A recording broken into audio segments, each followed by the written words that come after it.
lot of people waiting? You mean to come into the meeting? Yeah. No, I just admitted Brady. Everybody's in now. There's nobody in the waiting room. Here's Karen.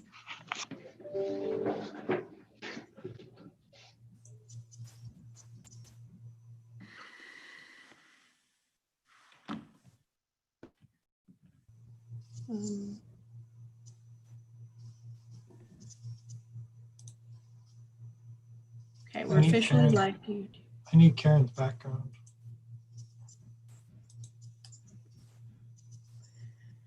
They're special over in behavioral health. They got that set up. I don't know how they do that.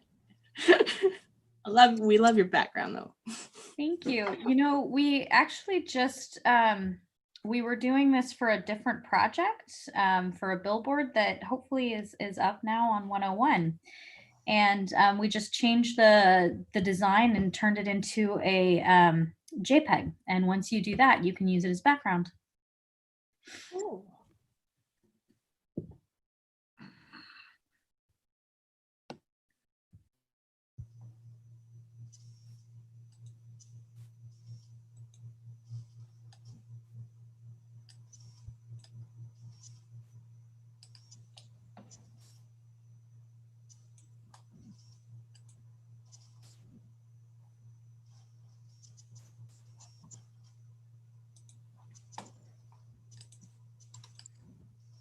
There's Wind.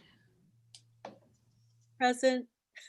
Yep. No, I was just saying that we're letting you in. Oh, thank you. We're not doing roll call yet. You're fine. I thought, what a coincidence.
Welcome to Zoom. Enter.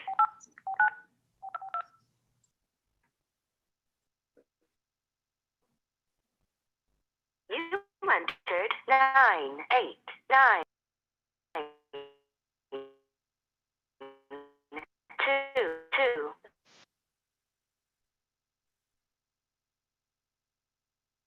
Does it look like we're gonna have a quorum, Veronica, or do you want to wait some more? We have a quorum. We do? Yeah. Okay.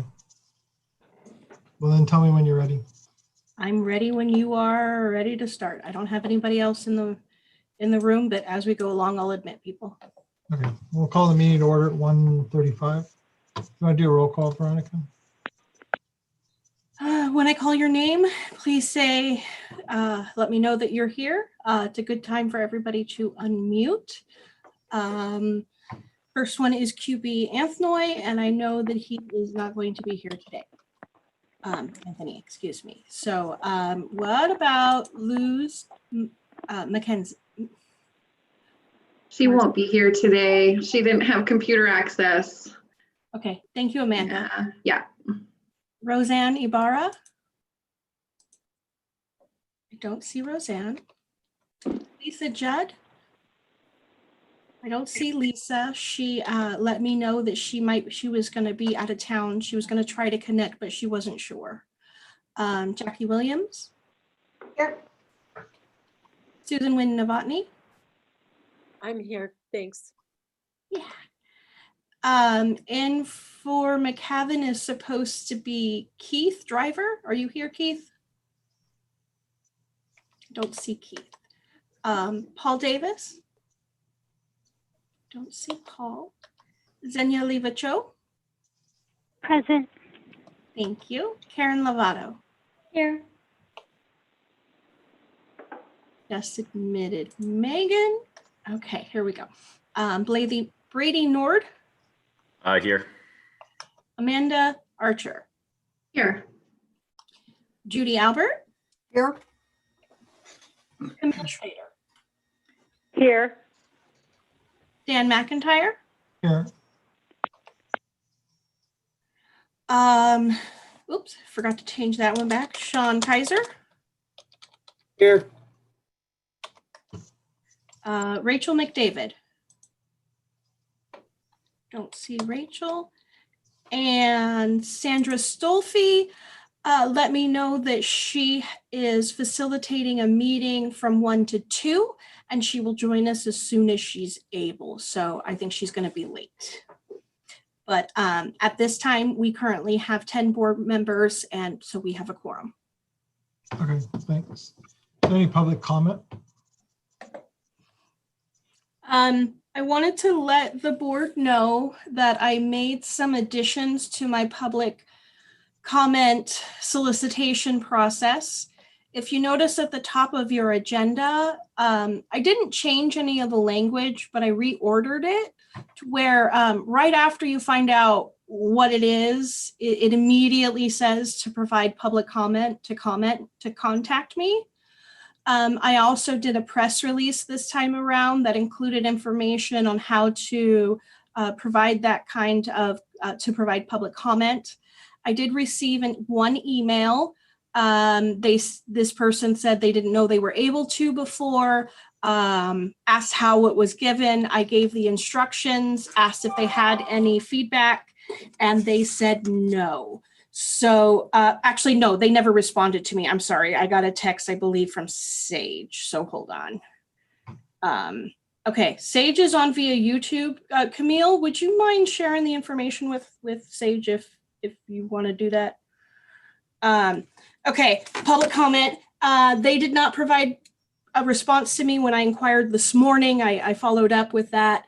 I know that Angelica, except for whenever she gives the comment to the board, because it's a board meeting, it's a public comment. So we'll do a better job of leaving space for public comment, but I've received no advance requests. Okay. We need approval of the minutes from September.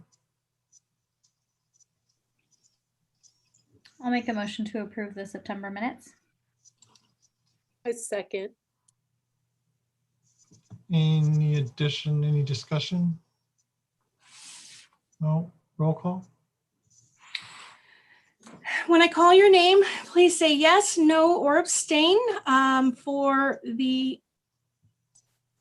September 21st, 2020 minutes. Jackie Williams, Yes. Win Novotny, Yes. Xenia Livacho, Abstain. Karen Lovato, Yes. Brady Nord, Yes. Amanda Archer, Yes. Judy Albert, Yes. Camille Schrader, Yes. Yes. thank you. Dan McIntyre, Yes. Sean Kaiser. Abstain. We have a quorum. Motion is approved. Okay, thank you. So we're gonna move on to section D, updates from local jurisdictions. Tammy or Megan? Tammy's not here, right? So Megan? Hi, Tammy was not able to make it today. Should I go ahead and do this update? Yes, please. Okay. Sorry, I have to gather my thoughts for a second. I think the most relevant update from the county's perspective is related to Project Home Key, which the COC board wrote a letter of support or authorized a letter of support at our last board meeting.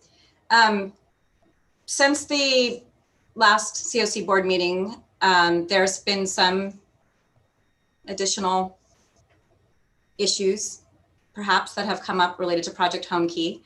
It is going before the Board of Supervisors tomorrow for their final ratification of the purchase of the building. And there are some members of the public that are expressing concern about some aspects of the project. Not sure what else to say there, but if anyone else wants to chime in, they can. I'll just say I'm right at this moment really frustrated about some things related to it. So I'm struggling with what to say here, but the project is before the Board of Supervisors tomorrow, and I'll just leave it at that. Okay, thank you, Megan. So can I ask a question, Megan? Yeah, please. Okay. So is this for the board to vote for approval of the purchase of the building and everything? So this would Yes. also be a time that if people opposed it, they would also come to the meeting and make a commentary? Yes, and there are some members of the public that are submitting letters of concern to the project. I'm feeling really awkward because I don't think it's appropriate for me to ask this group to express letters of support. I don't think that's appropriate for me to do so. But I am letting you know what is happening with the project. And some of the criticism from the project, in my opinion, is not well-founded. It's not based on reality. It's not based on fact. It is also mixing a whole bunch of projects together. And what I'll say from a positive standpoint is there are members of the community that are genuinely really concerned about issues related to homelessness. So that's a good thing. And having their input and their expressions of concern are important because it gives us an opportunity to communicate with those people. But now I already lost track of what your question was, Judy. So. Well, no, and in terms of like, I was just wondering how much of a pushback you were expecting. Obviously, you've heard some things. There'll be some significant pushback from the public. I think the potential of this project being killed by a few angry community members is not 0%. Whoa.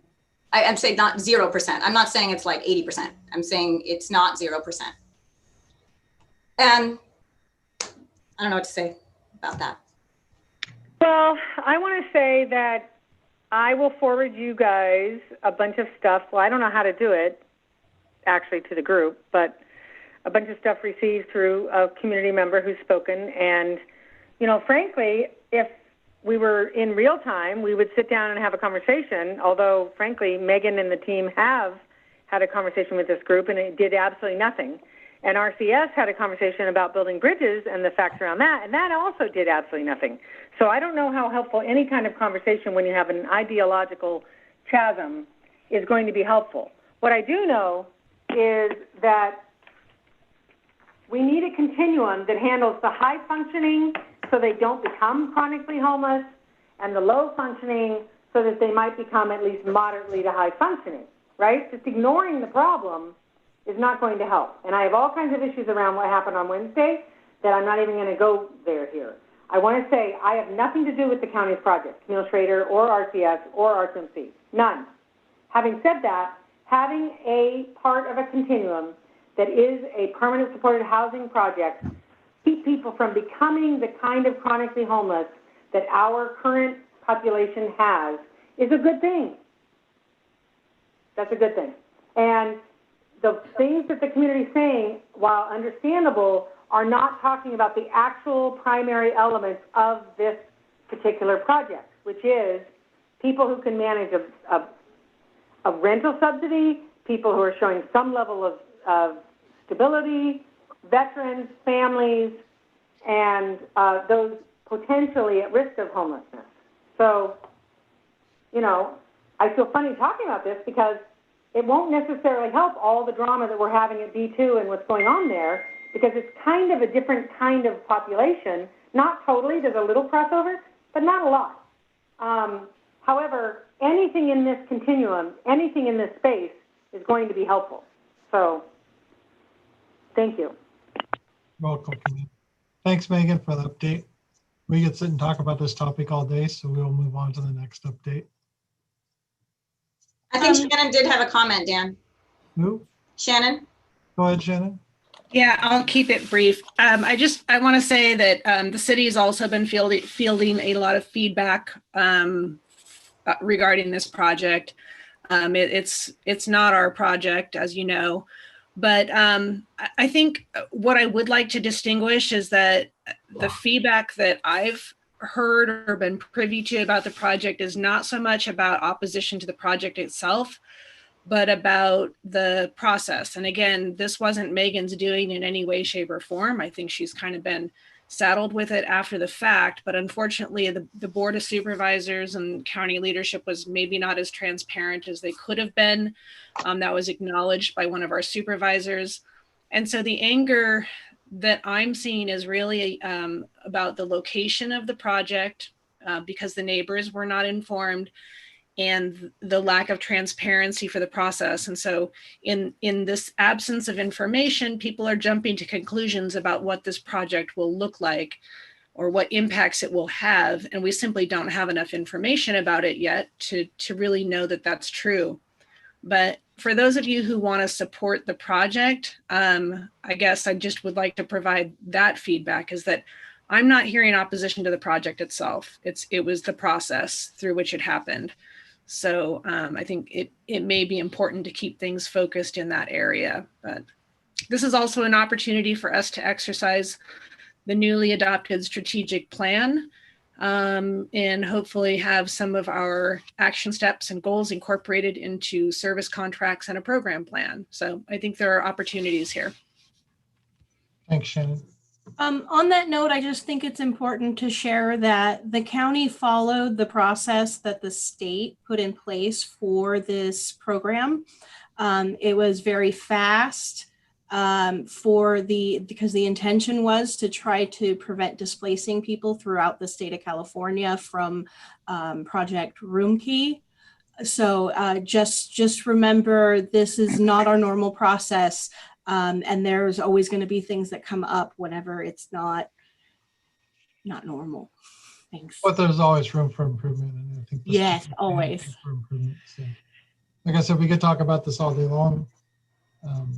One other thing, board related, I wanted to let you guys know Keith Driver from McCavan has joined the meeting, and I've included him on our attendance roll call. Okay, thank you. Mm-hmm. Shannon, you got an update from the city. Kaya, Sean, I think you want to introduce Noble. Yeah. Before I get to that, as far as over the weekend, we had a couple more ODs. One, officers were able to deploy some Narcan, which was successful. The other one, unfortunately, was not. So that said, we also were able to make a recent arrest over the weekend regarding the multiple arson fires over last week and the week before. Unfortunately, over the weekend, we had another arson fire started at the old savings bank, which we also made an arrest. It seems like we have a lot of firebugs out there. But as Dan just said, and as I mentioned a couple meetings ago, I was stepping down due to retirement. And we would, in the process over the last few months, we've been working on identifying my replacement. And I'm happy to say that that person is Noble Wadelet. He's been with the department since 2005. Prior to that, he was a deputy over in Lake County for Lake County Sheriff's Department, in which he worked for the jail. While working with our agency, he was a detective, a patrol sergeant, and he's currently our administrative lieutenant, and he will be promoted to captain as soon as I retire. He also currently holds seats on Ford Street and the Mendocino Youth Project. I think he's on here. I believe I saw him. If he could chime in and say hello, that's pretty much all I got. Thanks, Sean. He is here. Noble? He's being shy. Sean, can I ask you a question about the ODs? This is Camille Schrader. Yeah, go ahead. First of all, I'm really, really sorry. You guys are under a tremendous amount of wide-ranging pressure right now, and the idea of protecting us all from unrestrained fire, as well as the OD and the mental health stuff, is just really tough. So I'm thankful for all of you. I heard, were those homeless people or community members? I mean, homeless people are community members, but, you know, those that are established. No, Thanks. yeah, I got you. One was not a homeless person, one was. Okay. And was that homeless person living in the community or in one of our programs? That I don't know if they were part of anybody's program. I haven't heard. I don't think it was at the B2 shelter, but I just wonder if they're associated with. I know it didn't happen there, but no, it did not happen there, and I don't have that answer, and I don't know if either one of them were participating in any rehab or any. No, the other one was not. I know the community member. I know who it was. Was just, yeah, not connected. Nor was there any reason to think there should be connection to a system. But I'd be interested in knowing the second one, the homeless one, if we could at some point. That's great. Thank you. Yep. Welcome, Noble. Welcome, Noble. Shannon, did you have any updates from the city from your perspective? Noble, if you're talking, we can't hear you. Yeah, Noble's muted still. I don't have anything to add. If anyone has any questions for me, I'm happy to answer them. There you are, Noble. Go ahead and say something. No, we can't hear you. Unmute your phone. Is your phone muted?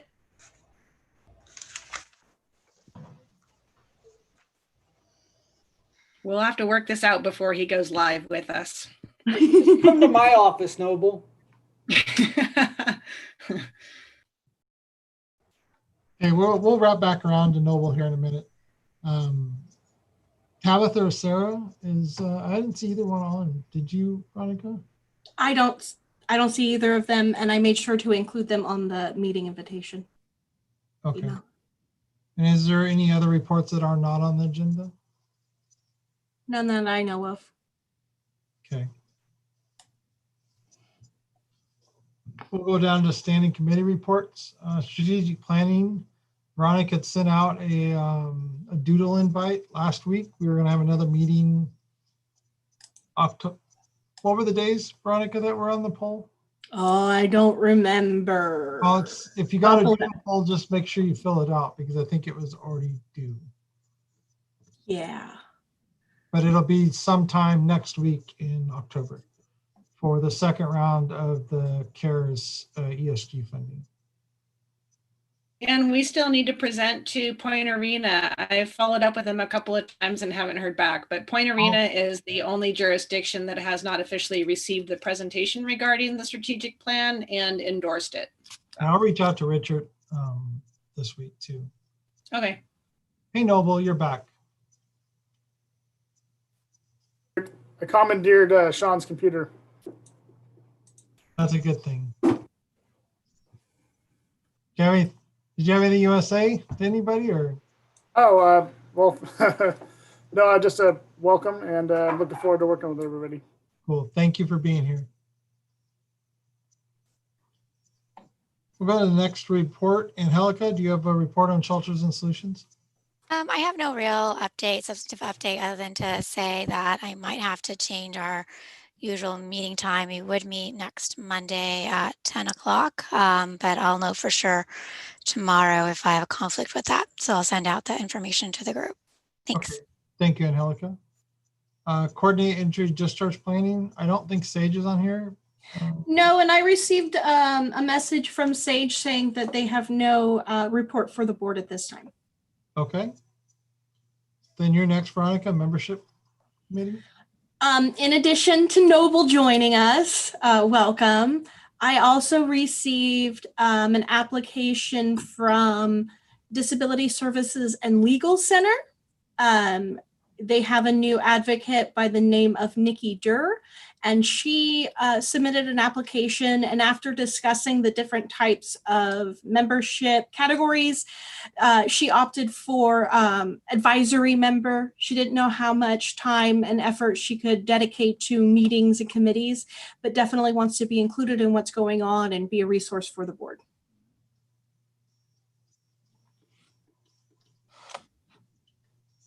Okay.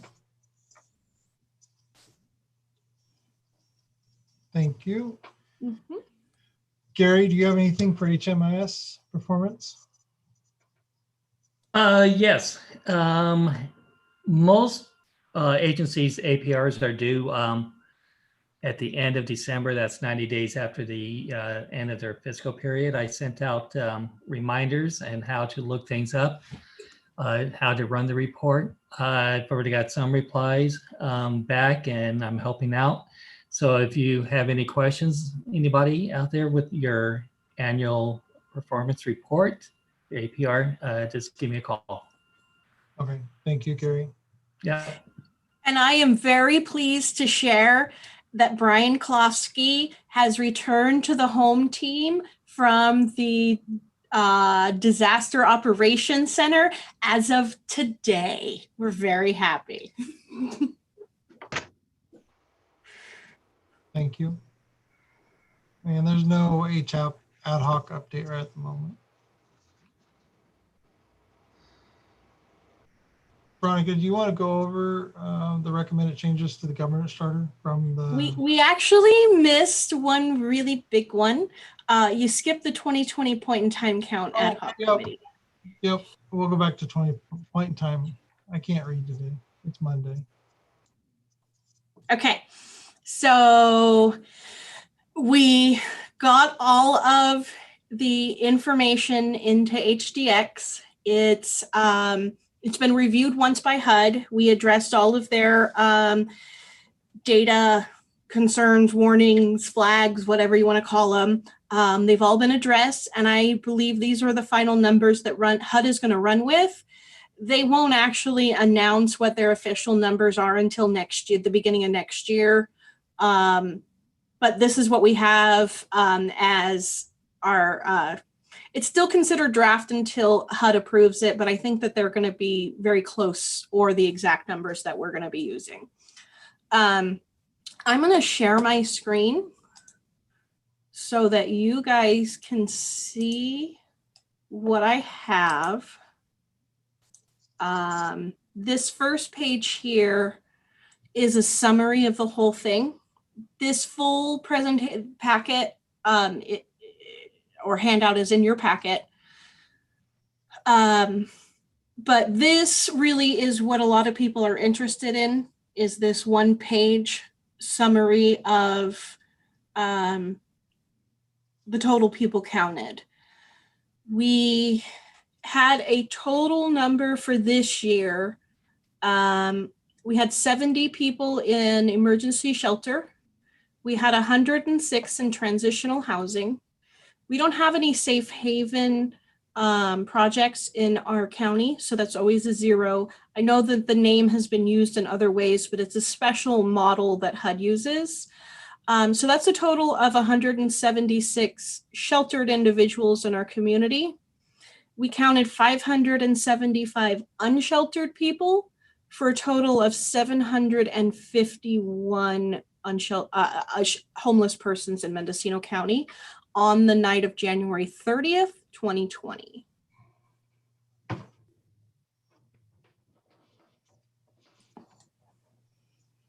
I'm going to stick with that, and you guys can, I'll take some questions now.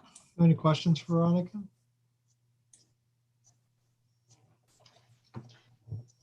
Veronica, it's Jackie. Hi, Can Jackie. you hear me? Yes. So is this, when people ask, is this the extent of the information that we usually send out with a press release, or do we usually send the whole packet? This is just the first page of a bunch. I usually put this whole thing out. Okay. So that everybody, you know, they get the veteran numbers and things like that. So I don't want to scroll too much unless you guys want me to go through each page. No, I'm just kind of curious that people refer to the point in time count, and I'm always confused about what level of detail they're accustomed to seeing. And I think you're right in that the summary or the top page is probably what most people are accustomed to. It's just more for my point of reference. Okay. Hey, Veronica, I'm sorry to interrupt, but Sandra's waiting in the waiting room. Oh, thank you. When I'm presenting, I have a tendency not to look over at that. I just admitted, Sandra. Thank you.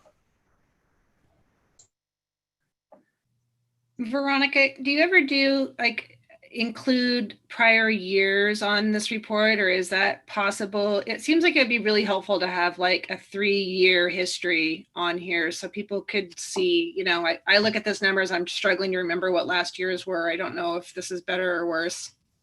Yes, I created one because I was curious myself, but it wasn't part of the HDX report. And I didn't throw it in, but I can pull it up really quick. Hold on. While she's doing that, Shannon, it's roughly the same. You know, we did take out us because we had to, obviously, but if you remember, last year's report included some households that were living in FEMA trailers at the time. So those are no longer there. So that kind of changed. So I guess in a sense, maybe the numbers went up because it kind of like that number almost replaced the number of new unsheltered. But, you know, I struggle with this report every year. People really are into it. They want to hang their hats on it. They want to like spend a lot of time on it and think about how meaningful it is. And I just want to say, I know you all know that I really question how meaningful this report is, particularly the unsheltered side. I was thinking the sheltered side actually is real data. So, but the community is drawn to the unsheltered number. And I actually think that's the least accurate number we have. And in my mind, the sheltered number in some ways is more important and more accurate. Is that from the collection method we use, Megan, or is it just in general?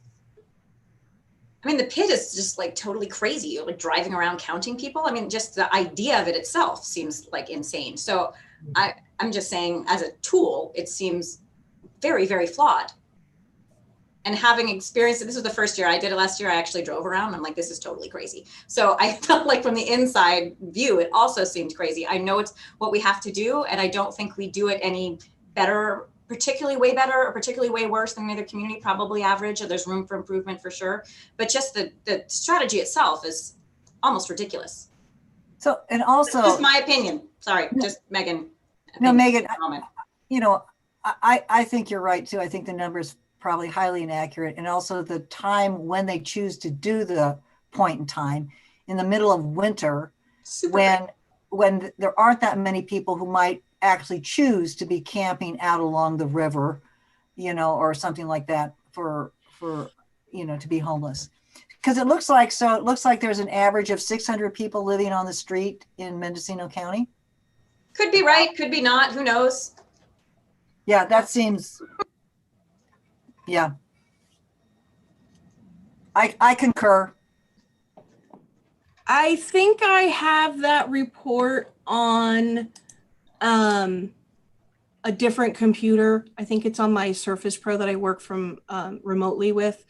I don't see it right here in front of me. I'm having trouble finding it. And I don't want to hold up the meeting. Yeah, that's okay. And I don't want to either. And I agree that the report itself and the methodology behind it is highly problematic. I think just because it is a tool that we have to use, it's sometimes just interesting, if nothing else, to see the comparison year over year, but don't waste any time on it for me. Okay. Shannon, just to clarify, I like looking at it. I like looking at the year over year anyway, too, even though I know how flawed it is. So it is, I guess if something super dramatic happened and that we like got rid of all the homeless or suddenly had like a doubling of homeless, it would show up here. But that's about the most, that's about what we can look for. A dramatic swing might show up here. Otherwise, I'm not sure how useful it is. Yeah, I agreed.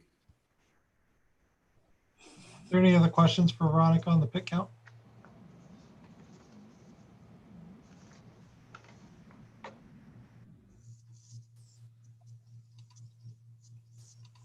If you're not seeing any or hearing any, we'll go on to governance charter. Okay, that's me again. So following the point in time count report, starting on page 33 of your packet, is the 2019 board approved governance charter with track changes to show you what improvements or changes I've made. As part of the HUD grant that we received for the HMIS capacity building,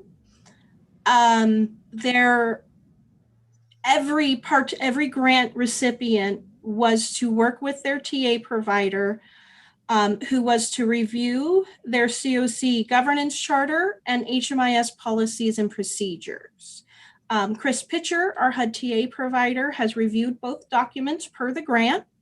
I'm not ready for the HMIS changes. I forgot to announce under HMIS committee, for part of this HMIS capacity building grant, we were supposed to hire a third HMIS staff person, and I'm happy to share that I have hired that person, and they're going through the employment approval process with the county, which can take a little while, but we have somebody. So we met that grant requirement by hiring somebody. So I'm hoping with the HMIS policies and procedures, we can have that person look at it. But Chris reviewed the governance charter and had some suggestions for us. So I want to present those suggestions to you today. So I'm going to share my screen so that I can go through these page by page with you. Can you guys see that okay? Yep. Okay. First page, there's no changes. Looks great. Second page, it is the paragraph under membership, governing board membership. There's a statement about ESG recipients that aren't on the board already. Chris pointed out that we are a balance of state, COC, so we are not there's no ESG recipients for Mendocino County. They're always, the recipient is always the state of California, HCD. And so any entities that receive funding through HCD are considered ESG subrecipients. So Chris pointed that out, wanted us to change, suggested that we add the word sub in front of recipients. But this sentence is really confusing, and I think the purpose of it loses its point. And so I drafted a new sentence that is, when a service provider in Mendocino County receives ESG funds and that provider is not already represented on the governing board, a new seat will be created for and offered to them. Because that's basically what this sentence says, but really weirdly. So I wanted to see what you guys thought of that. I think the second sentence is way easier to read and understand than the first one. You know, you want me to read it as written? No, I can see it, Veronica. Maybe I missed the beginning part of what you're saying. Are you saying that all ESG recipients have to be on the governing board? Any ESG sub-recipients, right, are supposed to be on the governing board? Yes, per regulation, per HUD regulations. They don't have to be. They have to have a seat that's offered to them, right? The board has to offer them a seat. They don't have to take it, but they have to be offered one. To ensure coordination. Okay, I mean, in that sense, I think the second sentence is more clear. I guess okay. With ESG CV, they're going to be, the people who actually are doing the work for ESG CV are going to be sub recipients. Okay. So we don't have to deal with that with this. Okay, that's kind of where I was going, Veronica. But because HHSA is the sub recipient for ESG CV. Okay, that makes sense. So I think the second sentence is far more clear. Me too. Does anybody object to me presenting the second sentence to the full membership? You guys can't approve language to it. It's the full membership that approves the language. But is it okay for me to use the second sentence whenever when I present the changes to them? I think it's clearest, yes. Okay. All right, so there's that one. Nothing on this page. Page 3. Page 4 is good. Page 5. This is under responsibilities for governing board members. When this was originally written in 2014, the legislation required the COC board to identify the COC collaborative applicant and the HMIS lead agency. Regulations have been revised or added to since then, and the regulations also require the governing board to identify a coordinated entry system lead. And the board has appointed the Coordinated Entry Discharge Planning Committee as its coordinated entry system lead entity, but the governance charter doesn't say anything about appointing them. So this brings us back up to regulation and gives the board the authority to appoint that entity. Who does the coordinated entry? So. It's the coordinated committee. Okay, that was not a good question. Who okay. You're the coordinated entry system.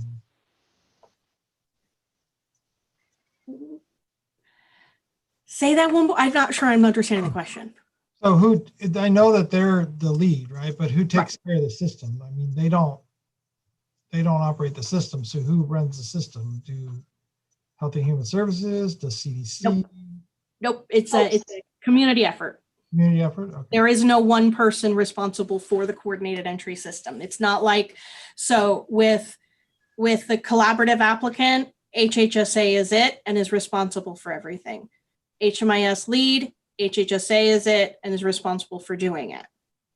It's really the governing board that's in charge of making sure we do it. So the governing board is in charge of making sure the coordinated entry committee does that work. Okay. There is no entity or staff dedicated to the coordinated entry system. Okay, thank you. Yep.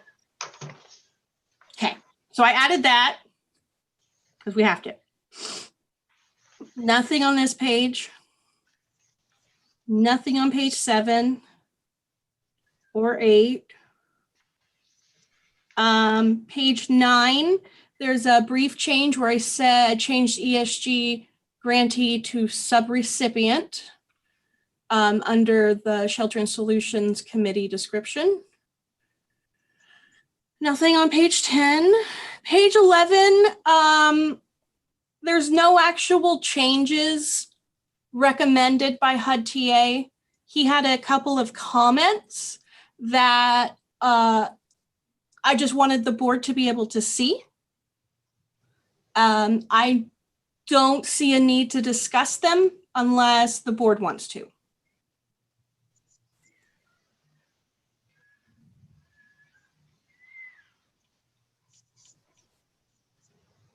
Okay, I don't hear anything, so I'm going to keep going. Just know these are only comments and no changes.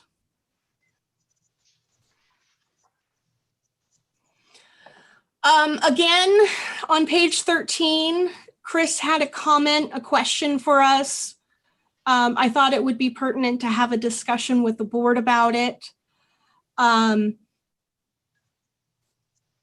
This comment is on page 13 under section D, open meetings. It says that all meetings will be open unless otherwise specified in this governance charter. And later on, and I'll show you, there might be other changes, but I want to, no, it's this one. This is the last one. That the only time the governing board would have a meeting closed to the public is during an executive session. And this is on the next page, page 14, section I guess that would be 5I. Meetings of the governing board related to decisions to dismiss based on governing board members' breach of the code of conduct may be closed to the public if requested by the board member under review. So let's say that one of you guys violated the code of conduct, but you didn't want us talking about it on YouTube. You have the right to request us to keep that quiet, keep that off of the public record and not accessible by the public. It's up to, I would like this board to discuss that and make sure that we're all okay with continuing that way, or if we feel like the Brown Act won't let us. Or Chris says, do you have meetings that are not open to the public? My understanding is that California sunshine laws are very strict about this. So there we go. Can you explain more about this? Veronica? Say that one more time, Sandra, I'm sorry. Yeah, that the question is that because you're talking about privacy, yeah, in California. Yep. So you are talking about Brown Act, and so there is a concern that not everything needs to be public. This is what you are saying. So what will be the exceptions? It's the only exception listed in the governance charter is on the last page about breach, a member's breach of the code of conduct. And they could request the board not discuss it in public. Can you give an example about that, please? Let's say that I'm going to pick on actually it's really hard to do HHSA. I'm going to pick on Jackie. Let's say that Jackie decided she was going to let's say she I don't even know. Did something fraudulent with COC funding. Yes, embezzled COC funding personally. And bought a mansion. Right, repurposed it without giving board approval. There could be lots of things that you make a commitment to do, and if you don't follow through or you don't communicate change, you could be sanctioned. Right, and so if somebody's behavior on this board is brought up as a concern because it violates the code of conduct each one of you signed when you became a board member. How does the board want to discuss those issues or concerns that may involve an individual's behavior? Don't you think we should just go back to county council and ask for current county council opinion? I could do that. I think we could do that. I think that would be easy to do. I mean, if council agrees that it's acceptable to do this in closed session, is that something the board would want us to keep in there just so we don't have to come back to you again? I would think so, because, but I would just make sure that it'd be like personnel records, right? But I would just make To me, it feels like a personnel or HR thing in a way. But I would make sure current county council is comfortable with that, because that was county council from 6 years ago. So they're not anymore. I will run it by them, and whatever response I get, that's what I'll put in the version that I present to the full membership at the December meeting. So it's my feeble understanding that, especially in investigative conversations where we may not have all the facts and we're, it's not a foregone conclusion that something happened, you preserve the privacy of the person. The county council may say, if the result might have to be communicated broadly. Yeah. Right? Right. Just like a board meeting, right? Sometimes stuff that happens in closed session has to be communicated publicly. So we may just have to amend it to make that clear too, Veronica. Okay. Okay. I will ask for support and show you guys what I get. And that's it.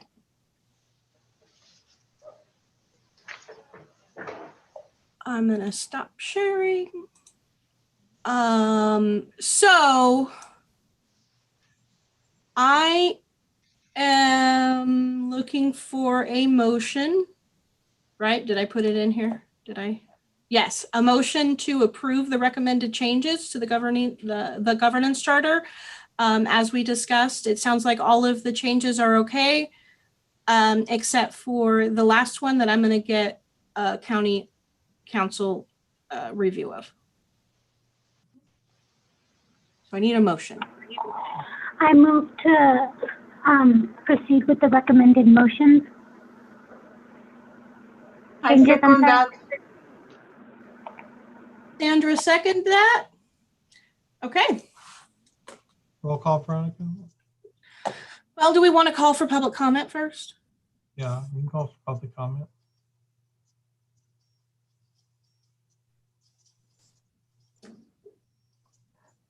Okay. Please say yes, no, or abstain when I call your name. Jackie Williams.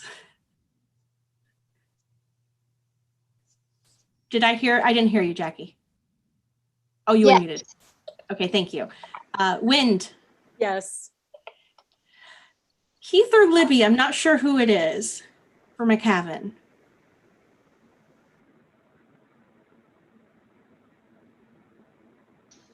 You're muted. Here comes Libby. It's actually supposed to be Keith. I'm saying yes. Okay, thank you. Xenia? Yes. Karen? Yes. Brady? Yes. Amanda? Yes. Judy? Yes. Camille? Yes. Yes. Dan? Yes. Sean? Or do you want me to switch to Noble? He left. It's me under his. It's me. So yes. Okay, putting down Noble. And Sandra? Yes. Motion passed. Thanks, guys.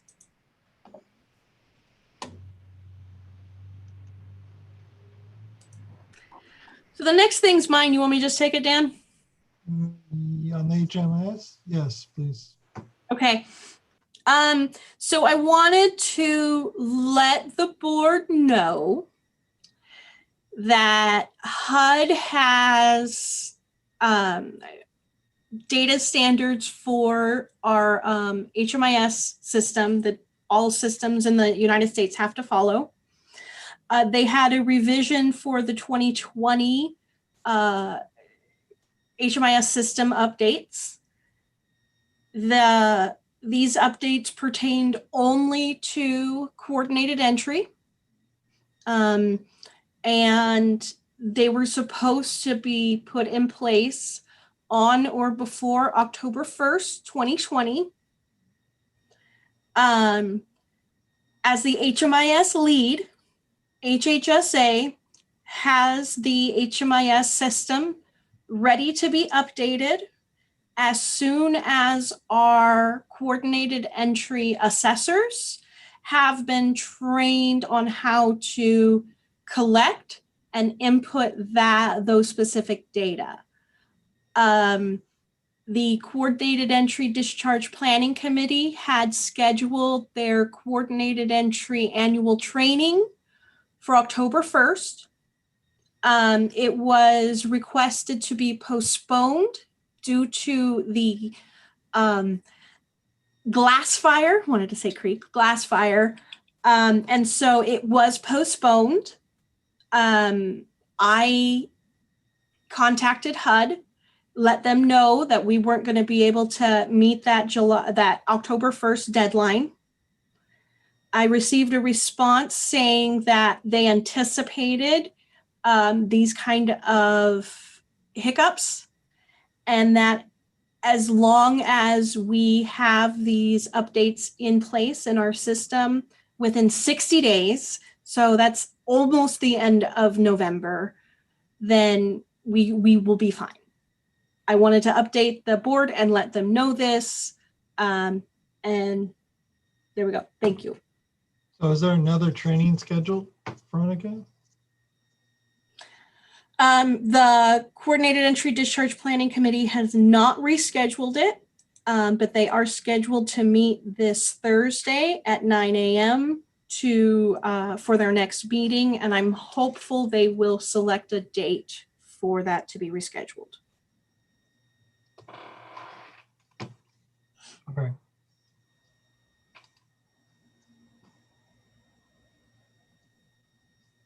Any questions?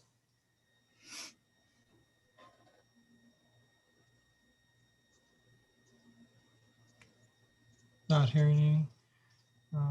Is there anything on cash, Veronica? I don't see anything on the report. No. And do you want to give an update on ESG for the second round? I know this is what the strategic planning meeting is going to be on, but you want to give a brief update now that we know the numbers? Yes. And actually, I don't have them right in front of me, so I'm going to talk a little slow. The Emergency Solutions Grant, regular balance of state, I have no update for. The ESG CARES Act funding, which is ESG-CV. The second NOFA, the second round, the NOFA has been released. And Mendocino County, let me pull, there it is. Here we go.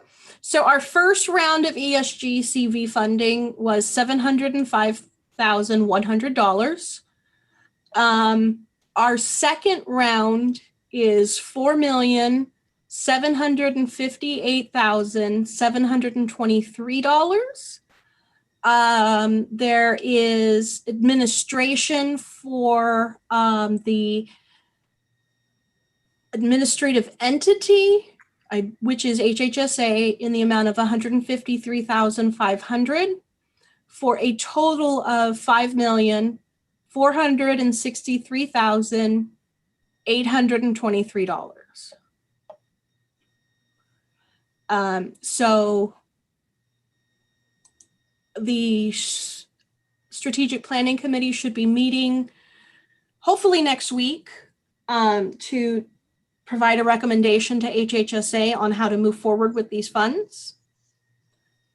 And I also wanted to share that an update from last month, this board had approved soliciting funding requests from our current emergency shelter projects that are in need of, they have financial shortfalls due to coronavirus and their efforts to mitigate it.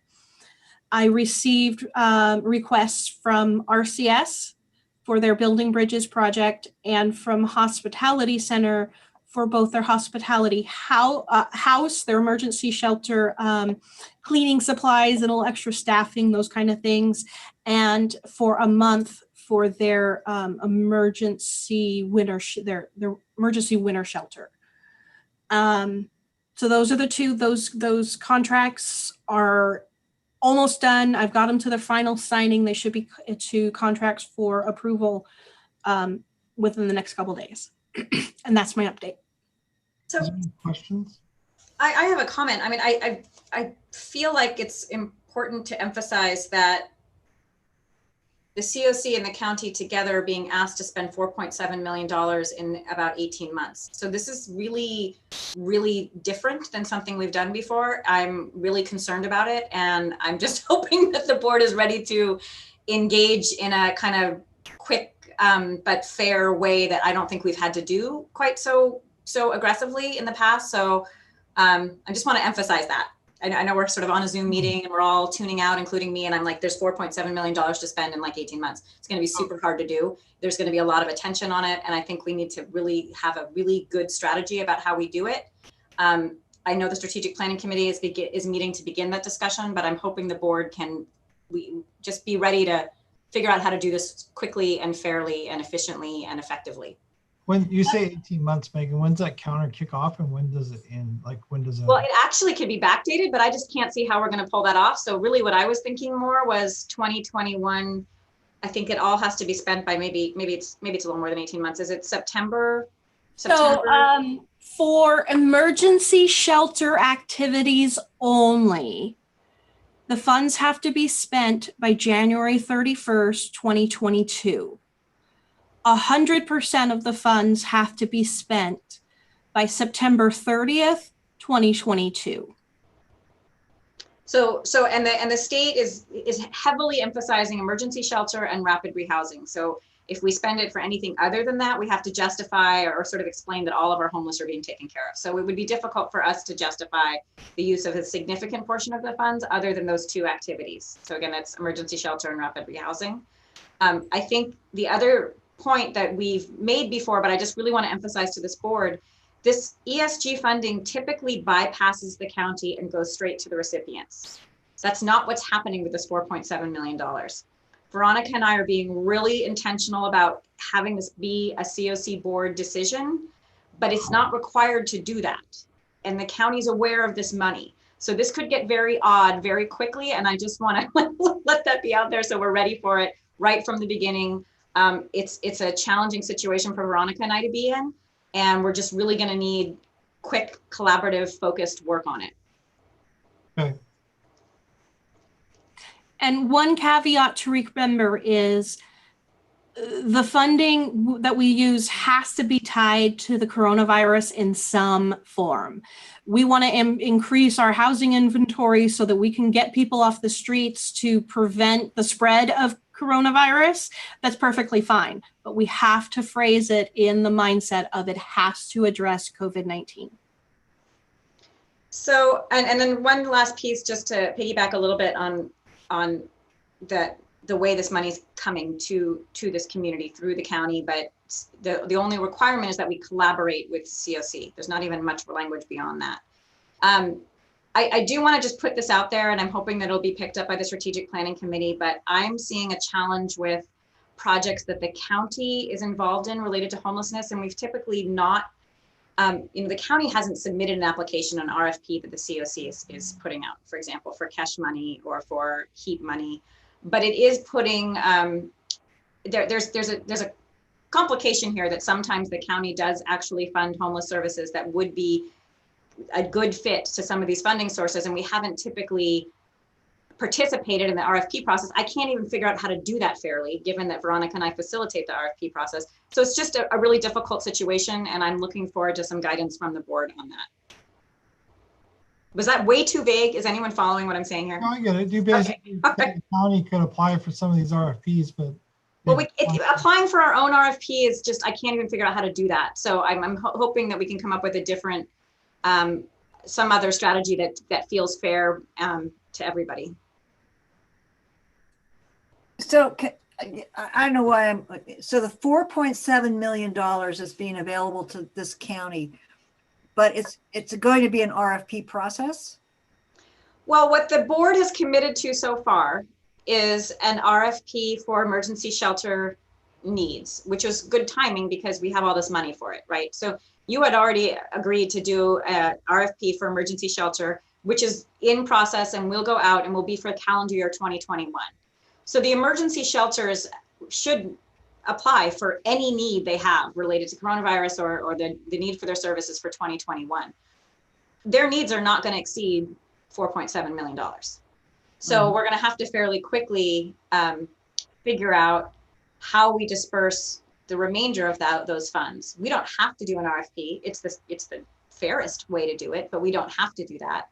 We may not want to do that in this situation because it's so there's such a quick turnaround time. We're not required to do one. Okay, But you're not even the board already chose to do one for the shelters, which is good timing. It's fine. That's working out just fine. It's the balance of the funds that will be what we're going to need some clear direction on. So those funds are not earmarked, the balance of the funds? Nothing is, no. Okay. All right. Again, Thank this funding source is very heavily focused on rapid rehousing and emergency shelter. So can you use it? So again, assuming that we're honoring the strategic plan and the shelters are taken care of and that's all done, and then there's a balance of, $2 million or something. Can you, from the COC's direction, use that to support the new housing? Assuming the project is not dead, Homekey? Western, at Best Western and otherwise. Is that possible? To support, I'm sorry, Camille, I was talking over you. To use it to do what?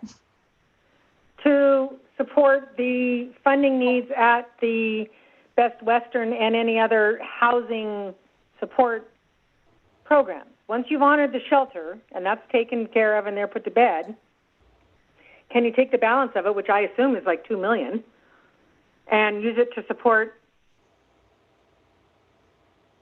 Homekey, Project Homekey is what that's called.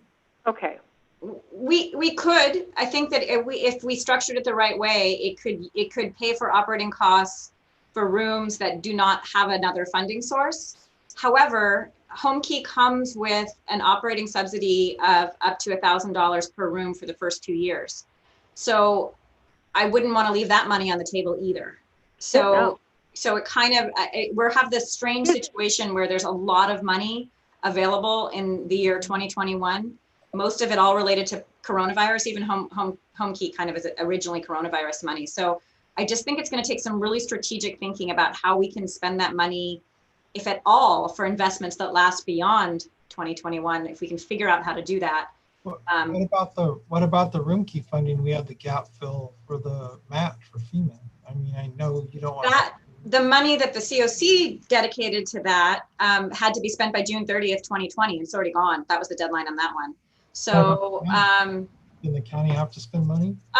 Maybe, but they also were, like everyone, it's all crazy. They were given money that had spending deadlines as well. So they were giving some money that had spending deadline of December 2020. They wouldn't want to swap it out in that case, money that they would have left on the table. Maybe we do a different type of room key project if we, Someone else wants to run it, great. If we were not just throwing money at this problem, and I realize I don't know how this group will feel about what I'm about to say, so I understand I may be an opinion of one, but what we desperately need at Willow Terrace, at your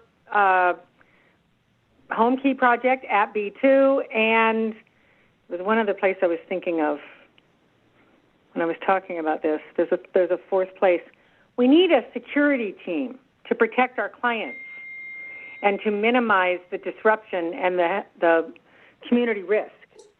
Well, I'll speak from the Willow Terrace standpoint. It is independent living, and they need the supportive services that are needed to independently live And we cannot treat it like a secured system because they have every right to do whatever they want to do as an independent facility.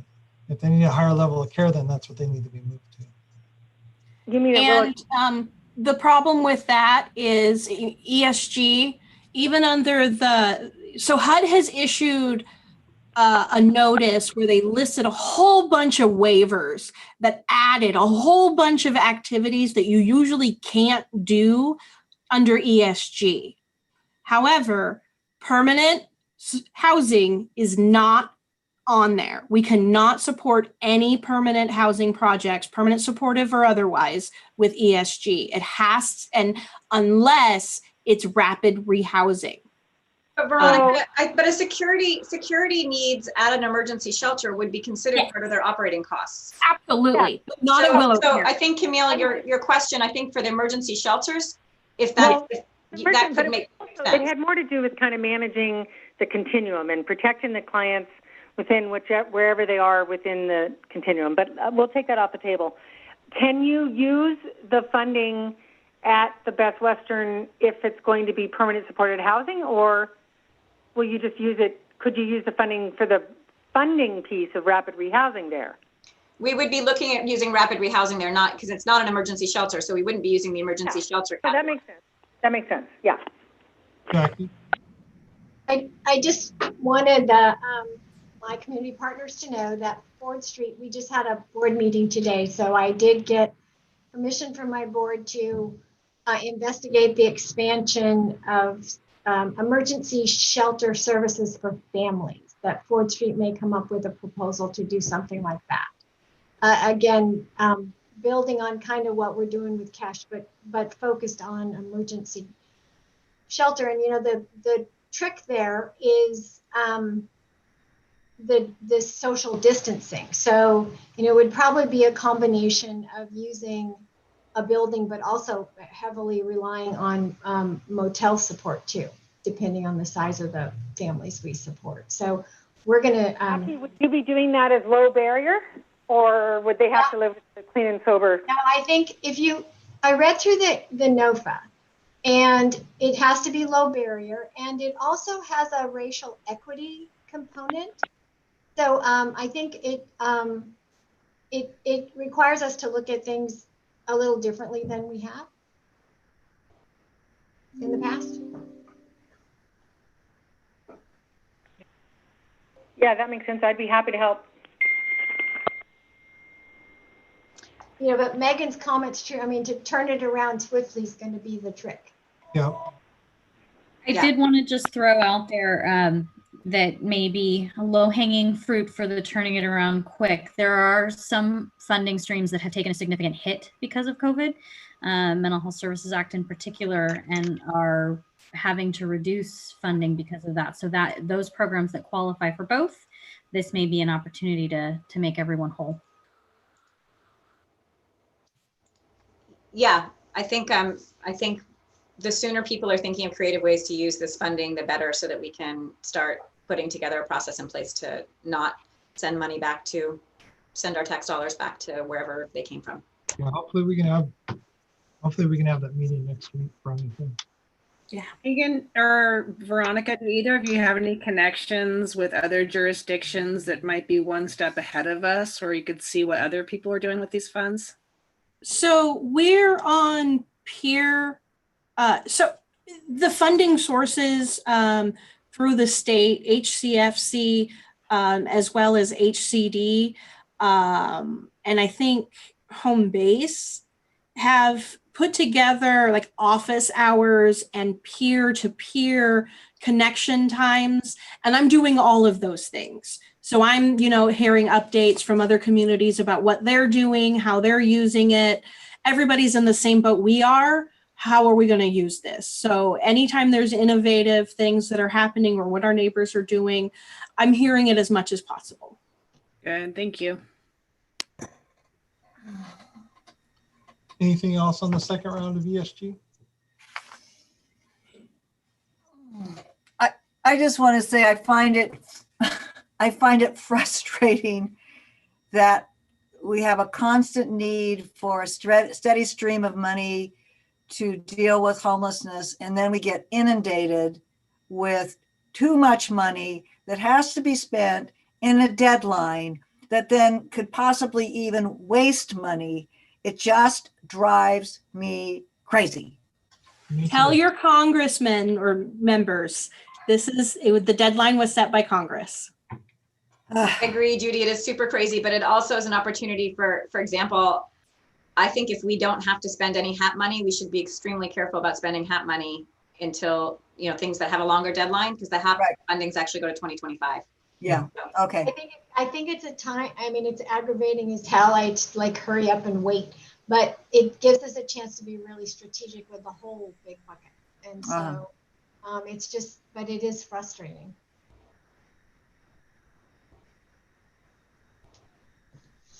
Hey, Megan, do you want to explain the HEAP interest and the project balance? Yeah, so I'm on item F8, HEAP.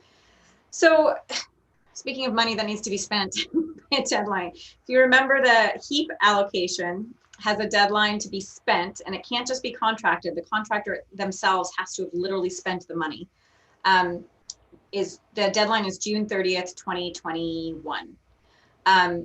I'm quite sure that the state is very much not going to extend that deadline, and they will take back unspent money. They're being very clear about that. And at a conference or a video, webinar thing that Veronica and I were on last week, they kind of like rate the counties and on your rate of spending and how well you're doing. And we're kind of near the bottom in terms of our rate of spending. And that is primarily because our two largest contracts, the permanent supportive housing project in Fort Bragg and the permanent supportive housing project in Ukiah, have not been invoiced yet for the large chunk of their money. But I expect that to happen by the end of the year. So we will have spent out the projects that we had committed to through the RFP process that we did. There's one kind of large exception though. We have accrued at least $70,000 in HEAP interest, and MCOE has let us know that they're gonna be unable to expend probably about $50,000 of their original contract amount. They just haven't had the same demand. It's been COVID, so they haven't used as much money as they had originally planned. So it leaves roughly $120,000 at least that is not allocated and not going to be spent unless we figure out how to spend it by June 30th, 2021. So I've mentioned this a couple times, but we had other pots of money and other things to deal with, and we were just can't deal with it right now. But I need this board to give Veronica and I really clear direction on how to do this. Even with the contracting process, I'm concerned that even if you told me today exactly what you felt comfortable spending it on, I still am afraid we couldn't pull it off. So I'm hoping this board will think in the next 10 minutes or so about how you want us to handle this. Otherwise, again, this will be money that we'll be sending back to wherever. So that's that. In your pocket. Except the good thing about the HEAP money is it can be used for capital improvements.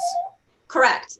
The HEAP money is very, very broad, but it also can be used for services. So what we had, you all had chosen was, for the most part, again, with the exception of MCOE, you did all capital projects with that funding, but it didn't have to be. And at this point in the game, a capital project being spent by June 30th might be too hard to do. I don't know. So some of the options we could augment existing contracts if that's what you wanted to do. So these are existing projects if they had existing needs. I haven't surveyed them. I don't know. You could reissue some sort of fast kind of does anyone need money for something? I'm making that sound way more casual than it should be, but you could do some sort of very quick RFP process, some sort of expression of interest, some sort of something. You could choose a project to spend that money on. Project Home Key does need money for remodeling the rooms to have them become permanent supportive housing units. You could allocate some of it back to admin. I'd have to let you know whether we could even spend it in that way. If you remember, we did very, very tiny amount of HEAP was dedicated to admin, far less than the amount that was allowed. So I think the total amount for administrative work that you allocated from HEAP was $12,000. So all of the work that Veronica's been doing, I've been doing, and Zoe's been doing on HEAP, we've been using other funding sources to support that. So we did not take the allowed administrative overhead on that. That also might be kind of hard to do because we'd have to resubmit another budget and all of that, but we could figure out how to make that happen. We could figure out how to make whatever you want to happen, but we need to be told that direction really soon. Is there any funding that we could put back to the cities to deal with some of their COVID costs? I don't know, Shannon? I don't know that that's enough to be meaningful by the time it's divided up between the cities. I appreciate the thought. And the cities are definitely having impacts and not getting the same kind of reimbursements that counties are getting. But can it be used for staff? Like we've talked about the possibility of hiring dedicated COC staff that would help implement the strategic plan, or a housing navigator. Those were both strategic plan items. So page 51 of your packet has a list of eligible uses for HEAP. Okay, and that's not one of them? I'm looking at it. There's 3 categories: services, rental assistance or subsidies, and capital improvements. Services are street outreach, health and safety education, criminal justice diversion, prevention, navigation services, and operating support for short-term or comprehensive homeless services. So yeah, navigation, yes. I think you could. Veronica. Go ahead, Sonia. Well, I thought we also had underfunded a lot of the programs when we did the HEAP allocation. I'm wondering, I would be happy to revisit some of the other programs that were underfunded to see if maybe we could reach out to them and see if this would be I just feel like we had underfunded a lot of the programs to support the Fort Bragg thing, that maybe we should be considering how we can help the existing programs. I think that that's true. We could do that. I mean, again, most of those projects were capital projects, so whether they could spend the money by June 30th would still be a question. I mean, for example, Project Sanctuary project is super delayed. They have, I don't know if they spent any of their money yet. I still think they're going to. Yeah. They're going to by the deadline, but with construction, COVID made everything difficult, including hiring contractors. Yeah. Also getting a whole sewer line, city. Yeah. So I think the problem with that is that construction projects, I've learned, seem to have a really long time, like just fraught with delay. So I'm a little worried about putting money into more construction projects unless they're like super ready to go. And it seems like that's not how it works with construction projects right now. Right. Maybe ever, I don't know. But we could look at that. I mean, I think it would make sense to maybe start with existing contractors. Again, none of them have fully spent all their money. Even building bridges hasn't fully spent all their money. So it's not been a situation where they all spent their money really fast. The problem has been they spent their money really slow, but for understandable reasons. So Megan, are you thinking, I mean, I feel like we need to do a systematic review of this. Do we need to form an ad hoc? Do Dan and I need to just lock ourselves up through? I don't think we have enough time to do an ad hoc. We've been kind of coming to you guys about the interest for a long time now, and we're kind of running out of time. Uh-huh. But I do agree with you, Jackie, that it requires some strategic thought. And what I'm trying to do is, what Veronica and I are trying to do is get it into whatever the decision-making place will be so that it can happen quickly and strategically. It might not be, I said in the beginning, I want you to tell me what to do in 10 minutes, but that's probably not a good idea. I might need 15. Pardon? You need to think. Is that what you're saying? 15 minutes. Well, the places where it could go are, the decision-making could be deferred to the strategic planning committee. It could be deferred to the co-chairs. It could be deferred to Veronica and I, or you could just have us keep slogging through this each board meeting. So, or another place that you can think to allocate this decision-making to. Well, Dan, would you, if they deferred to us, could we just put our heads together and come back with some scenarios real quick, you think? Yeah, we could do that by next meeting. So next meeting, okay. Well, I think you want this before then. Right? Well, what about next week's strategic planning meeting? If we're already talking about funding allocation at that meeting. I agree. Yeah, we could talk about it there too. I will say about funding allocation that there are Spanish speakers in Mendocino County, and if they hire a staff that is a Spanish speaker, it will be helpful, and so he can interview, do assessments to homeless population that are Spanish speakers. Yep. We'll add, Megan, we'll add that to the strategic planning meeting for next week. Okay, is it possible that this board would feel comfortable that whatever the strategic planning committee decides, we can begin to implement without having to come back to the board? That's what I'm trying to do here. And if so, it'd be helpful to have a motion to that effect. Susan? I'd make a motion to vote on the strategic planning committee being able to move forward if the recommendations are in alignment with the goals of the strategic plan. Obvious, it's kind of inherent, but still. Okay, that makes sense to me. A second for that motion? I second it. Any public input? How does one attend that meeting if they're not part of the strategic planning group? Yeah, I always post the agenda per the Brown Act on the Hand Up Not Handout Mendo website for the COC meetings. Okay. And I include the Zoom. I'll make sure to include the Zoom information to the public because I don't think we'll have as many issues there. Okay. So thank you. Mm-hmm. So I'm just going to repeat what I understood, that the board voted to have the strategic planning committee next week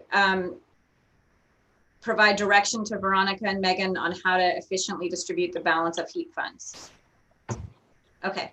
We haven't voted yet. Oh, sorry. Roll call.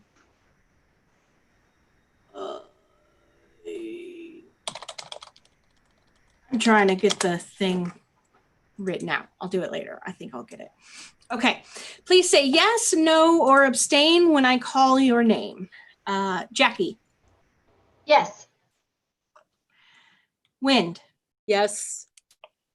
Keith. Or Libby. Yes. Thank you, Libby. Xenia. Yes. Karen. Yes. Brady. Yes. Amanda. Yes. Judy. Yes. Camille. You're muted, Camille. Press star 1. It might be star 2 or star 6. I'll come back to you. Dan. Yes. Noble. Yes. And Sandra. Yes. I can't unmute you, Camille. So I think I'm it's going to say you're abstaining. Motion May have passed. wandered off. Camille broke her phone. Okay, we're going to abstain. Motion passed. Okay. Any updates on the HAP funding? No? No. Well, Dan, I'm going to bug out and leave you to it. okay. Have another meeting. Thanks. Thank you, Jackie. No, we don't have any more updates on any of our funding sources. Okay. And is there any projects anybody wants to talk about?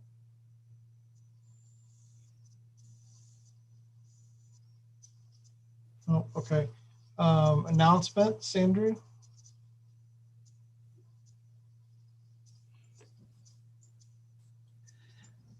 So Sandra sent me a flyer on an a training opportunity available to COCs.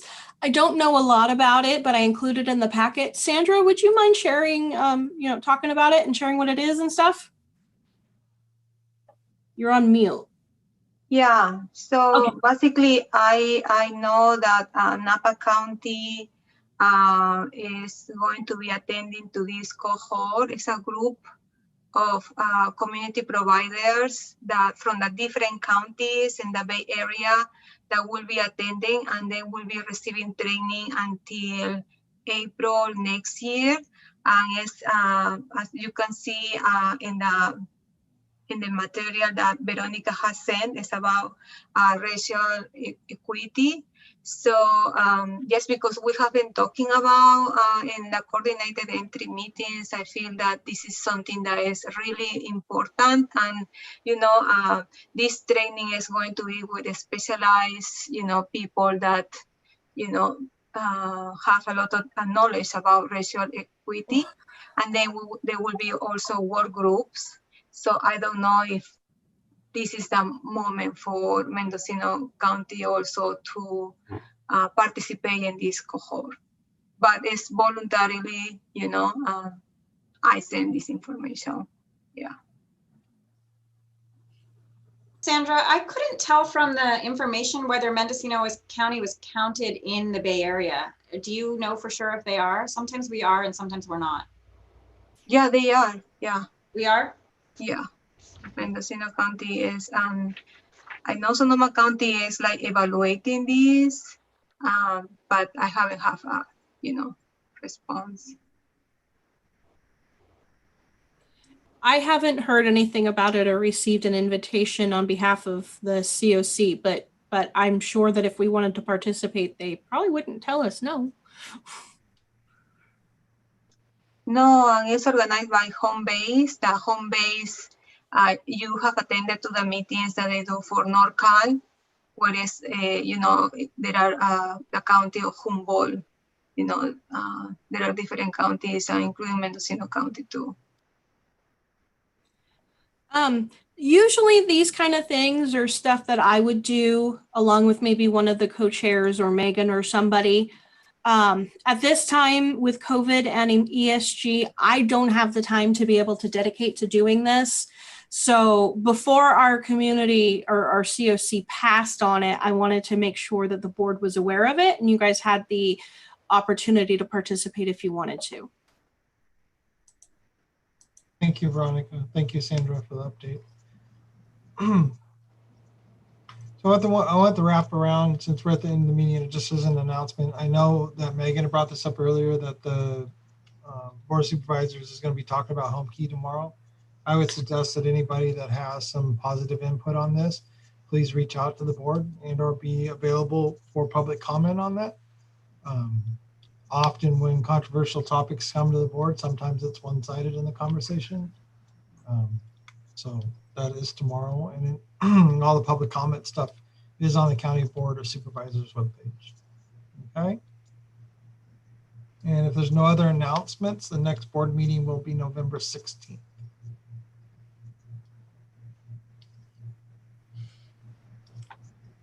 All right. Okay. Thanks, guys. Thank you. Thanks. Take care. Bye-bye. Hey, Veronica, can you Yes. stay on a quick second?